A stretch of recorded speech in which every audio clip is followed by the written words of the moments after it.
Good morning. I'm Elsbeth Yang. I'm the director of Patriot for Minorities, which is a civil rights organization that stand up for the basic human rights of minority groups. So our main function is to fight for your human rights as protected in the Constitution of South Africa.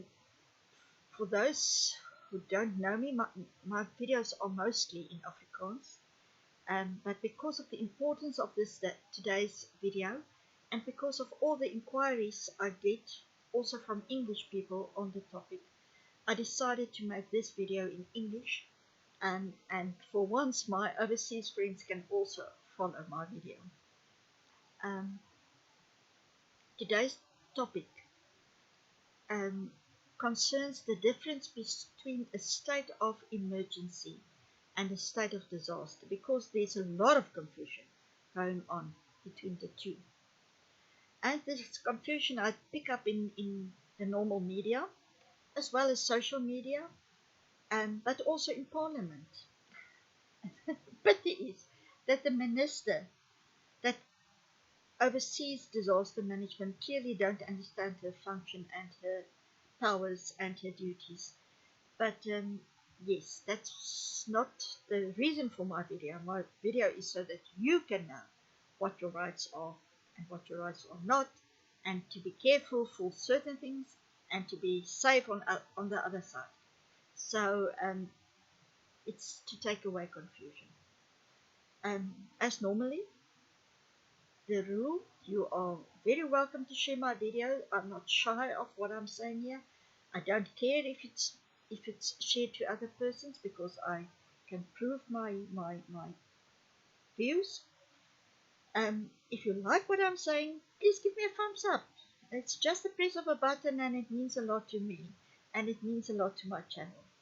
And if you really want to help me, you can subscribe to my channel as well. But yes, that is the administration for today. Let's start with the topic, the difference between a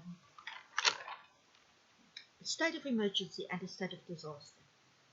Now, I first want to talk about the state of emergency.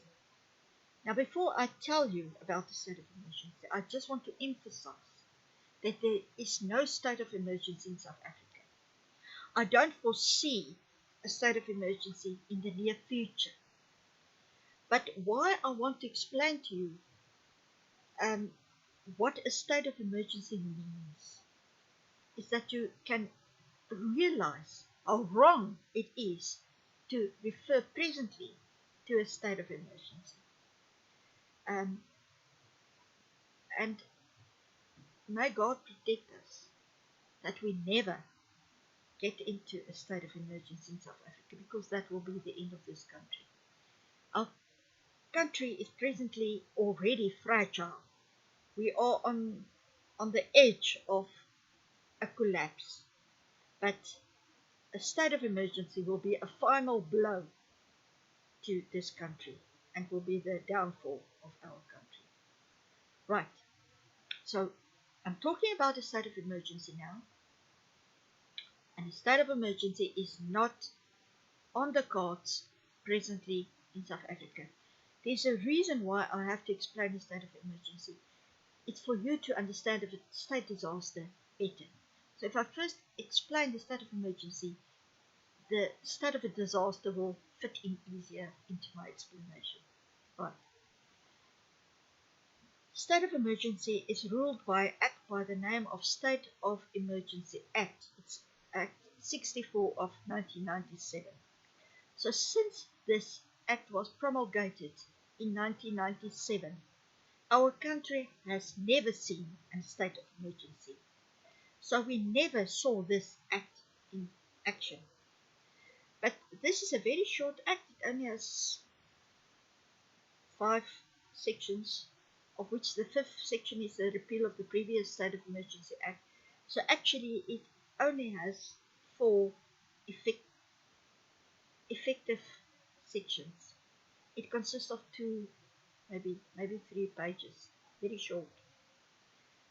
But it refers to section 37 of the Constitution, and it says, in a state of emergency, which only the President can declare, all your rights, in terms of Chapter 2 of the Constitution, your basic human rights, are suspended, except for those specified in Section 37's table. Now, I went and I scrutinized each and every human right, and I picked those that are specified in Section 37. I took them out and I watched what was left over. Now, I can tell you, in a state of emergency, you are left with about between 12 and 15% of your human rights are left. More than 80% are taken away from you. And that's why I say, may we never see a state of emergency in South Africa. Now, some of the sections in Chapter 2, that is the chapter that deals with your basic human rights, are partly suspended. So the whole section is not gone. But some of the privileges in that section are taken away. That is regarding your arrest. Presently, if you are arrested, the Constitution says you must be brought before a court of law within 48 hours. That is taken away. You have a right to an attorney. That is taken away. You have a right to a fair trial. That you still have, but not as soon as possible. They can delay your trial for 5 years. And pending your trial, you stay in arrest, in prison. So it's extended prison stay until they decide to finalize your trial. So you can see that there are still some protection, but the crucial parts are taken out of that section. Now, regarding children, you see the same thing, and regarding your dignity and human dignity, there are some things that are taken away, so they are not perfectly in place anymore. They are affected. The only one that is untouched is a single sentence: you have a right to life. That's the only one that is not bothered with. Most of your human rights are taken away in totality, as in completely. Nothing is left. And I want to tell you what rights that are. So imagine a South African without those rights. While I'm quickly going through them. Firstly, you have no right to privacy anymore. Nothing in your life is private. And they don't need a court order or some act or some special reason or a warrant, search warrant or anything to invade your privacy anymore. You have no right to privacy. You have no right to freedom of religion. Yes, religion, belief, and opinion. That is taken away from you. You have no right to expression. Now we normally talk about freedom of speech. You know what freedom of speech is? That is taken away. You're not allowed to say what you think or what your opinion is. You have no opinion anymore. You can't assemble, demonstrate, picket, or petition against the government anymore. You have to obey the government and shut up. You have no right to a choice of association. People you stay with, people you mix with, people you visit, nothing. They will place you in a place with other people, and you must just take what you get and be glad you have a right to life. You have no political rights. Your normal political rights is the right to decide on the party you want to belong to vote for a candidate for that party, and to have regular elections. That is taken away in totality. So no other parties are allowed to survive in a state of emergency? Only the ruling party, and there's no elections in a state of emergency. Right. You lose your right to citizenship. Even if you are born in South Africa, raised in South Africa, and stayed for your whole life in South Africa, your right to your citizenship is taken away. They can deport you wherever they want with any reasons, without any explanation. You have no citizenship anymore. Your right to movement and residence is affected. Now, your right to movement is like a curfew. You are only allowed to leave your house certain times of the day. You are only have the right to move around, say, to other countries or other provinces or stuff like that. If that is limited, that is your right to movement. Your trade and occupation is affected. You have no right to that anymore. You can't go to work. You can't even do the work from home. You're not allowed to earn money. You're not allowed to have an occupation. Everything is taken away from you. You have no labor relations left.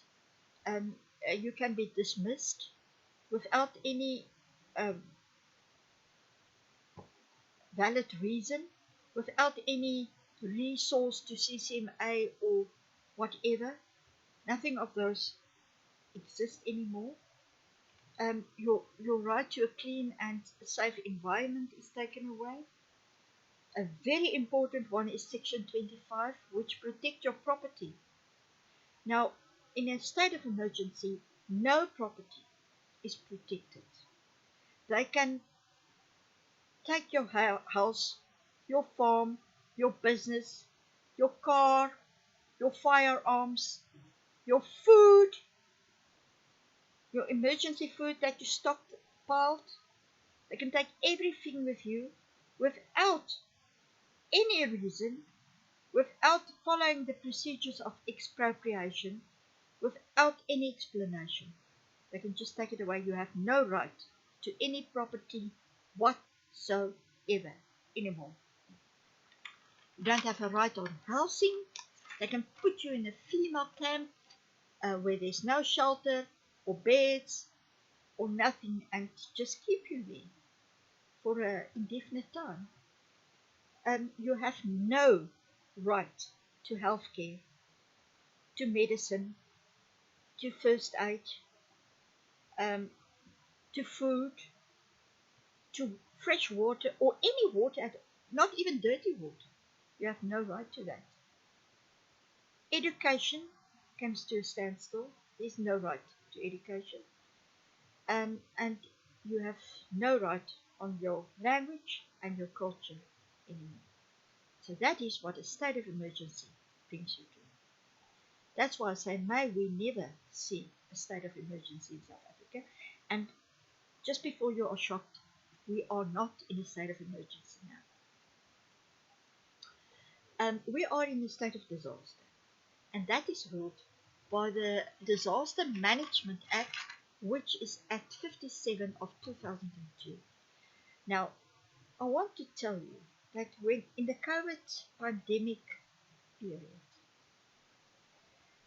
we were also in a state of disaster. And all those human rights that was taken from us and is allowed by a state of emergency was applied in a state of disaster.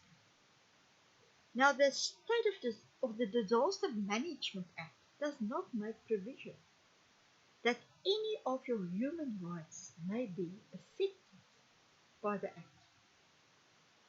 So, the curfew, the fact that you couldn't go to work, the fact that you couldn't go to a restaurant, the fact that you couldn't go to another province, and all those rights that was taken from you are not provided for in the Disaster Management Act. So it's quite shocking I'm not a smoker, but I know how friends of mine suffered without smoking. You can't buy takeaways. People had to learn to cook, people that live on takeaways. You remember how terrible it was? The Disaster Management Act does not provide for that. Those human rights that was taken away in terms of the State of Emergency Act, whilst we were not in a state of emergency. So there was a huge confusion. Can you pick it up? So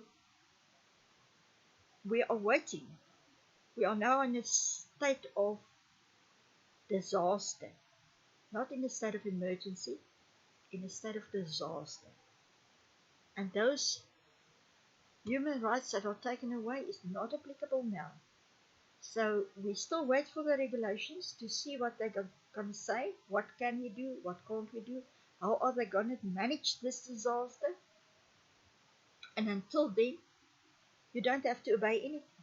So nobody can tell you you're not allowed to uh, use a swimming pool pump, or you're not allowed to put on spotlights or whatever, because there's no regulations yet.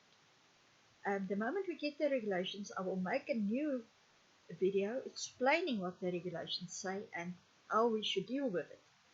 But it's too little too late, I know, but I suddenly realized that we were limited during the COVID state of disaster. Was the act that's ruling that state of disaster, the Disaster Management Act, does not provide for that. So what the minister did is she declared a state of disaster and grabbed a few measures from the state of emergency, implied them, while it's absolutely two different acts. With this, I just want to say we have to take note of our human rights. We have to protect them, and we must be wide awake. Because this government is taking too much liberties. And with that, I say goodbye until later. Stay well, stay safe, and I'll talk to you soon again.